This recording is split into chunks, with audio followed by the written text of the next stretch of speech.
पावसानं पाठ फिरवली आहे, त्यामुळे कोयना धरणातला पाणीसाठा आता धोक्याच्या पातळीवर पोहोचलाय। वीज निर्मिती पूर्णपणे ठप्प झाली।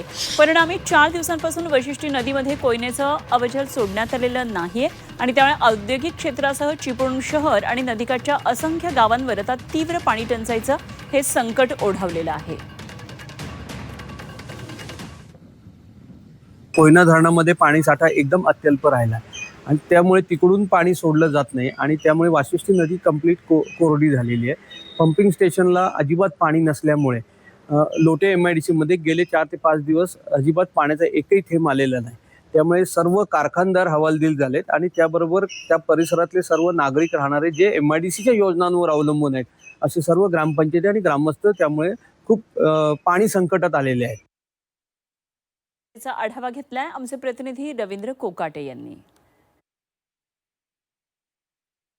मी आहे चिपळूणच्या वाशिष्ठी नदीच्या पात्रामध्ये आहे। सध्याची ही स्थिती बघितली तर पूर्णपणे हे वाशिष्ठीचं पात्र आहे ते कोरडं झालेलं आहे।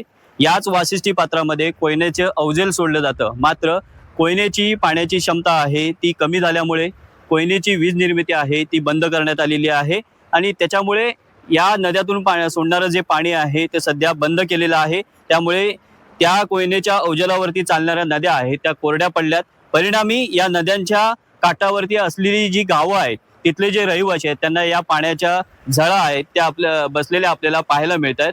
विशेष म्हणजे लोटे, खेरडी, घाणे, खडपोली ही औद्योगिक वसाहत आहे, याच्यावरती सुद्धा तीव्र पाणी टंचाईचं संकट आहे ते सध्या ओढावलेलं आहे।